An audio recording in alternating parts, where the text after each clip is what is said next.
একটা হচ্ছে আমাদের যুবতী দিনী বোনদের জন্য। এখানে বোনরা আছেন না? আছেন কি না? দিনী বোনরা আছেন? একটা নসিহত দিনী বোনদের জন্য আমি একটা নসিহত করতে চাচ্ছি। একটা নসিহত, আমার এই একটা নসিহত একটু মন দিয়ে শুনুন প্রিয় দিনী। রাসূলুল্লাহ সাল্লাল্লাহু আলাইহি ওয়াসাল্লাম আমাদের দিনী বোনদের জন্য জান্নাতে যাওয়ার একটা ফর্মুলা বলে দিয়েছেন। আমি কি বলবো সেটা? আচ্ছা, রাসূলুল্লাহ সাল্লাল্লাহু আলাইহি ওয়াসাল্লাম বলেছেন আমাদের দিনী বোনেরা, আমাদের মায়েরা, এই নারী জাতি মাত্র 4টা কাজ করলে জান্নাতের যে কোনো দরজা দিয়ে ইচ্ছা প্রবেশ করতে পারবে। খুশি হন নাই? কয়টা কাজ? মাত্র 4টা। এক, যদি আমাদের দিনী বোনেরা 5 ওয়াক্ত নামাজটা ওয়াক্ত মতো পড়ে, আল্লাহ পাক তৌফিক দান করুন, বলি আমিন। 2 নাম্বার, যদি তারা রমাদান মাসের রোজাটাকে ঠিক মতো আদায় করতে পারে। 1 নাম্বার 5 ওয়াক্ত নামাজ ঠিকঠাক আদায় করা। 2 নাম্বার রমজান মাসে সওম রাখা।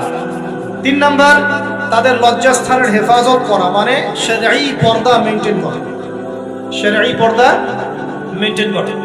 এবং আমি বলে দেই, চেহারাটা আপনাদের পর্দার অন্তর্ভুক্ত।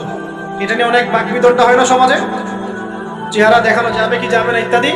চেহারা আপনার পর্দার অন্তর্ভুক্ত বিষয়, ফুল স্টপ। এর উপরে ফতোয়া অনেকভাবে দিচ্ছে, কিন্তু বরেণ্য উলামায়ে কেরামের কিতাবগুলো ঘাটাঘাটি করেন, তাদের ফতোয়া হচ্ছে চেহারা আপনার পর্দার অন্তর্ভুক্ত বিষয়। চেহারা ঢেকে রাখবেন, আল্লাহ পাক তৌফিক দান করুন। চোখ থাকবে খোলা, ঠিক আছে।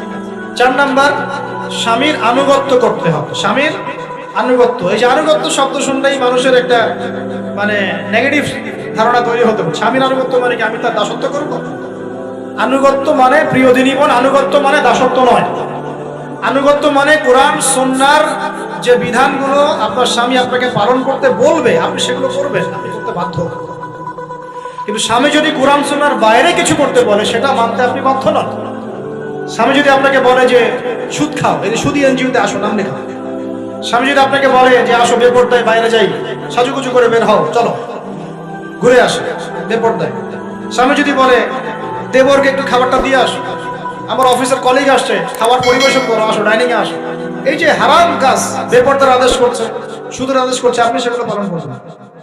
কিন্তু হালাল বৈধ যেগুলো বিষয় আপনি স্বামীর আনুগত্য করবেন, এটা আপনার তো ফরজ। এই 4টা কাজ যদি আপনি করতে পারেন, জান্নাতের যে কোনো দরজা দিয়ে ইচ্ছা আপনি প্রবেশ করতে পারবেন ইনশাআল্লাহ।